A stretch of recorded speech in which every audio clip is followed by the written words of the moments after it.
Today I'm going to continue to tell you about the story of our very first year on this farm. If you haven't seen part 1 yet in this little video series, you should click up here and watch that, then come back and watch this video. We're going to jump back into our family's story in August of 2022.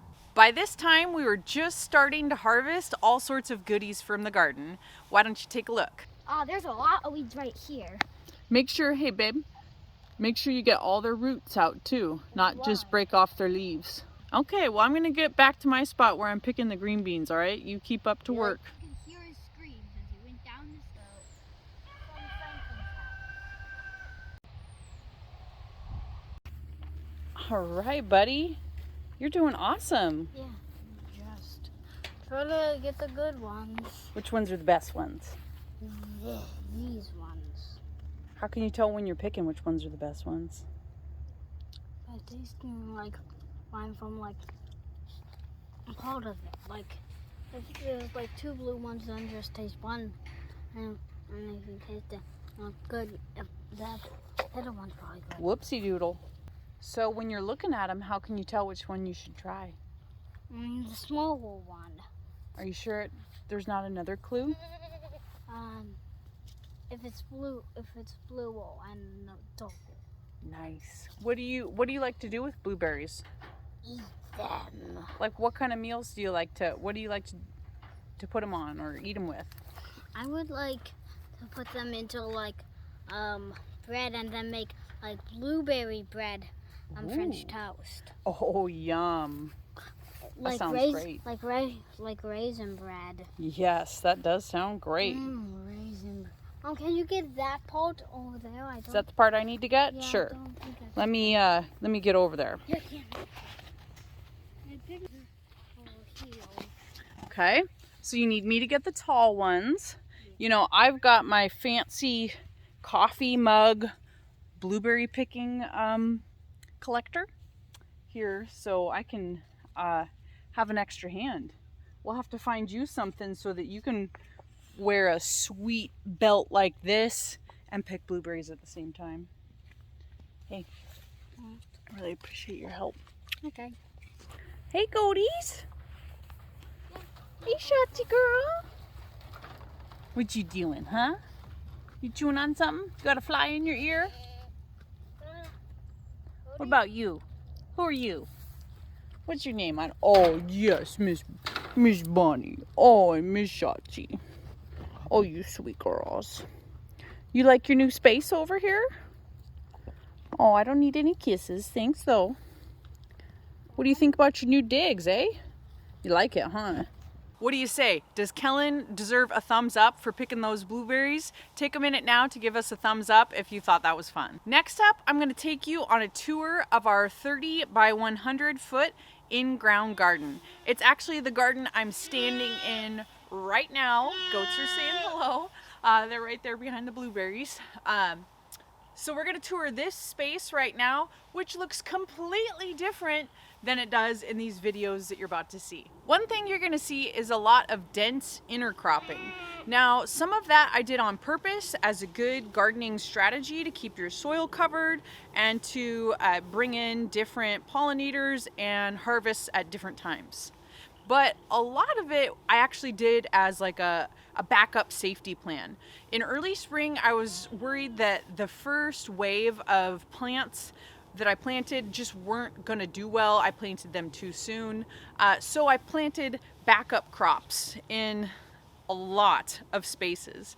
And we ended up having a turn in the weather, and the spring/summer actually was really nice, and more of the plants survived than I thought they would, but then it was a lot of, it was very dense planting in here, which some of that I could have toned down and it would have produced better crops and been a little bit more manageable. However, I didn't. I just let it all go and it was a lot of fun, but that's why you're going to see a lot of things closely planted together.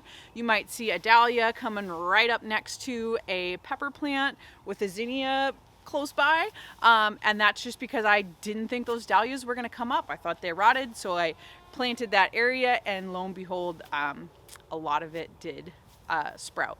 So let's take a look at what the garden looked like in August.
Alright friends, I hope you enjoyed that as much as I did.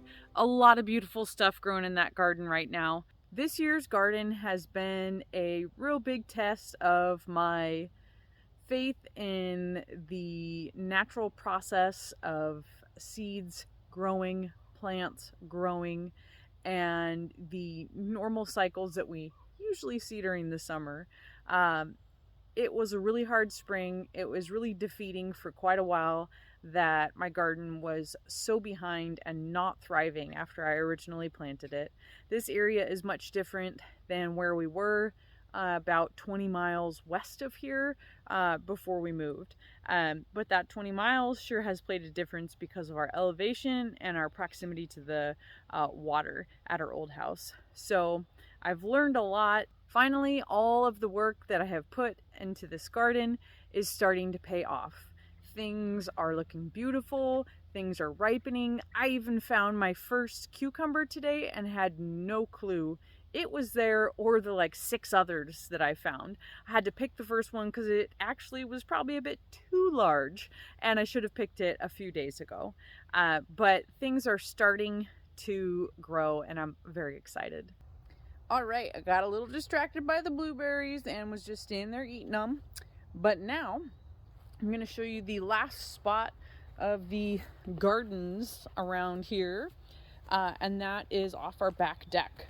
So these are all container gardens and have been brought a lot of joy and taken a lot of watering. So they're looking gorgeous. I love the different patio areas. They've been kind of hard to maintain and keep them without a bunch of stuff growing through them. But here we've got some beautiful containers. I've used these same containers for quite a while.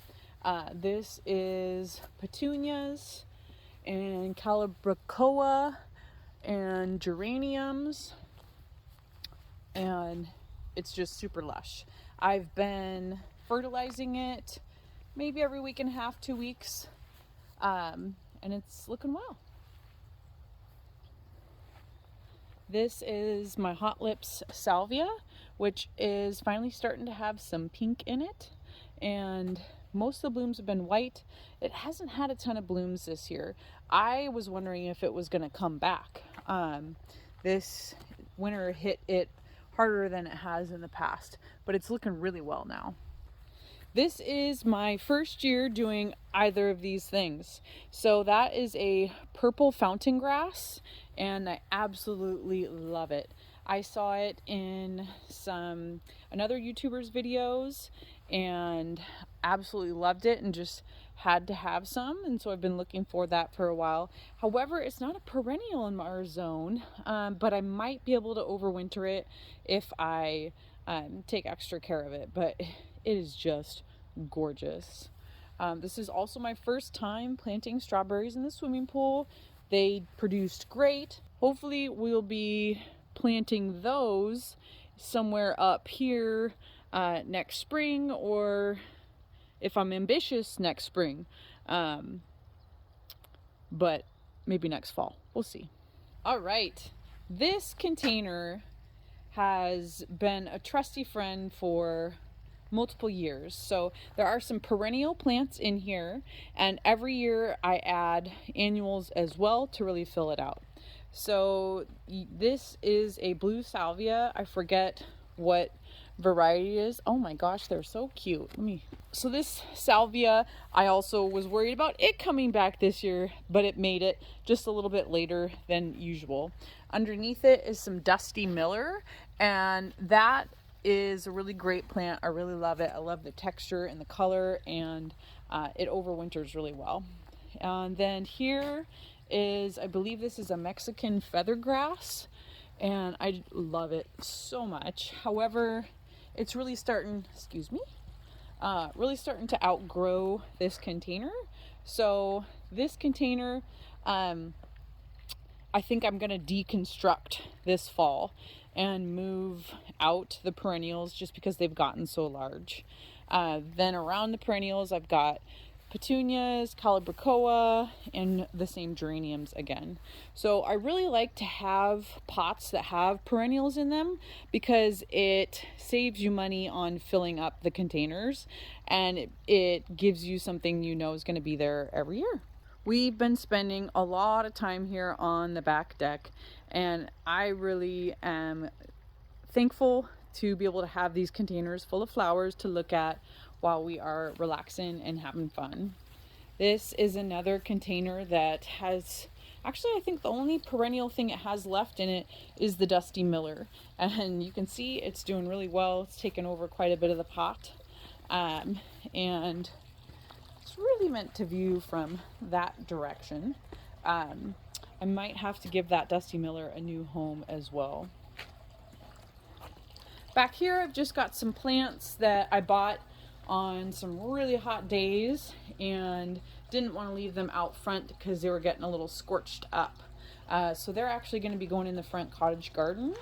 And I've got 2 little jasmine bushes, and the goats nibbled on those earlier this spring, but they're looking really good.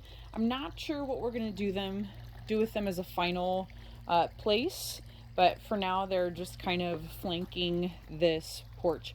At our prior house, we had an arbor that had jasmine on both sides, and it was just amazing, and I'd love to recreate that. I just don't know where I would put an arbor.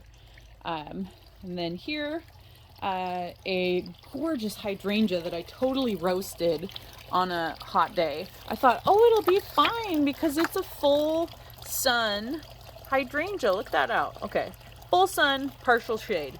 I thought, oh yeah, it'll be fine. No, it wasn't. But it's still alive. Here I've got this geranium. This is a scented geranium. So it's actually like the citronella plant or citronella scent. You can't really smell it unless you're actively brushing up against the plant. However, it is constantly, ooh yeah, now I can smell it on my hands. So this has been pretty much in non-stop bloom all summer. It's a really beautiful plant, and I think that not only would I want to grow it again for the citronella scent, it's just beautiful. It's always looking good. All right, and of course I've got a couple herb planters. This is a dwarf Greek basil, and this is blue spice basil. I absolutely love the blue spice basil. It is so fragrant. And of course the rhubarbs that I thought could survive the front yard heat, but can't. So hopefully that one will come back. If not, I'm pretty positive that one in the back will. One thing I was really excited about trying last summer with my new larger growing space was a tomato tunnel. Now my plan was to have this tunnel built with cattle panel arch trellises and then have cherry tomatoes growing over it. At our last property, we had a cattle panel growing vertical system on retaining walls in our backyard in our suburban HOA home, and those suckers got super tall. So I figured they'd go well over a trellis. However, you'll see in this video that was, well, we won't spoil the surprise. So let's just get into that video. All right, guys. We are gonna take a walk down the cherry tomato tunnel. We've kind of got to do some careful tiptoeing here because these zinnias have fallen over and are just so happy looking that I don't mind walking over them. They've really taken off. I didn't have much hope for them at first. These are some sunflowers. These are autumn gold, and I think the timing is going to be perfect for when they bloom, because we are, let's see, September 3rd right now, so we'll have some nice autumn sunflowers. Okay, but we're really here for the tomatoes. I was hoping that the tomato vines would go all the way up and over the trellis, and they would have. I know they would have if I would have pruned them more, but I didn't really do much of any tomato pruning at all this year on any of my tomatoes.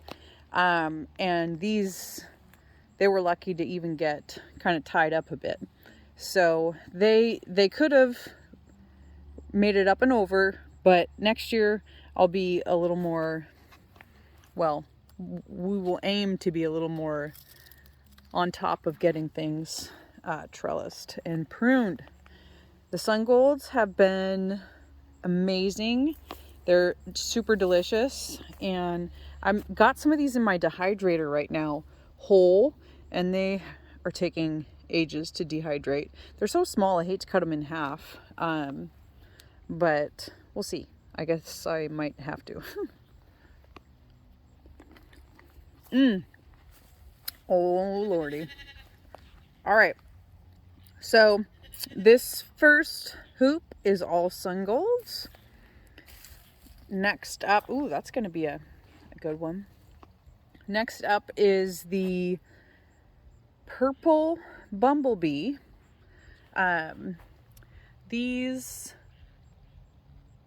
really surprised me with their color on the outside. I thought they wouldn't be ripe enough, but they are what appears to be more ripe inside than they look on the outside. But they're nice. They're where we go.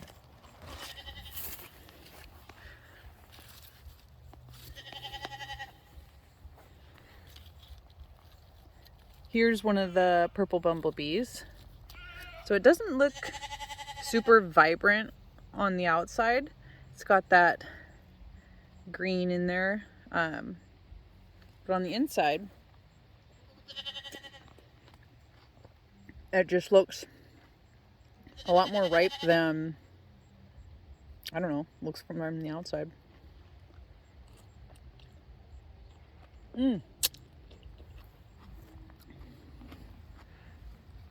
I put these in the dehydrator and they did great. They cut in half to a great size and dry up real nice. Next are the, oh come on, what are these called? Black strawberry cherry tomatoes. And they seem to take an extra long time to ripen. Let's see if I can find some down here. Okay. Well, let's just go to the other side to see that. Here are some that are starting to ripen. I should probably pick those tonight. This side gets a lot of sun. You can see that's where that purple comes from, is where it's been in contact with the sun. It's really fun because it'll bleach out a little star where the blossom end is sometimes on them, and it looks so cute. So this whole hoop is the black strawberry. Woo! More good ones. Oh yeah, those are gorgeous.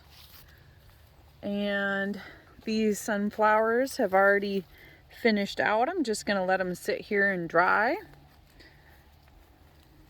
And now these are the large red cherry.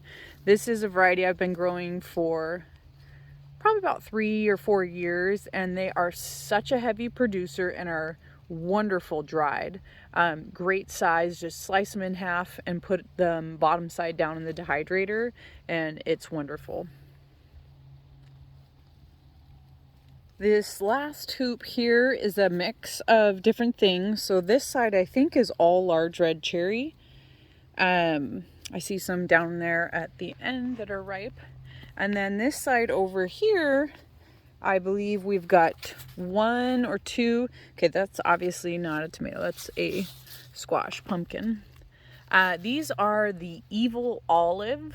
I got these from my friend Steph.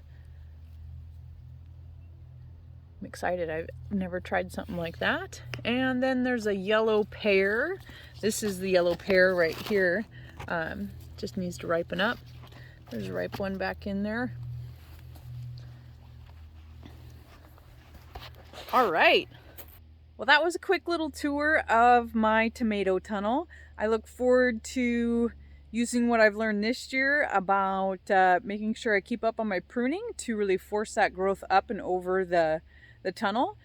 So I'm excited to make that as a goal for next year. I've had several great harvests from this tunnel. I'm going to go through tonight and harvest.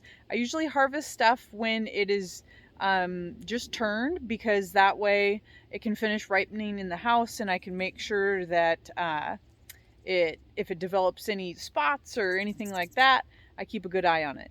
It also allows the rest of the plant to focus energy into getting the other green tomatoes past that breaker stage once they start putting on some color. Well, it's September and apparently time for me to get on top of my powdery mildew. ASAP. Like, how about a week ago? That would have been better, but as soon as you can is good enough, unless your plant dies. I'm really loving all these cactus zinnias. These I got as a seed from the dollar store. Heck yeah. Or Dollar Tree. $1.25 tree. They've really turned out nice. So many beautiful colors too. I love the way some of them will have like a little ombre in the middle. The green bean tunnel is jamming.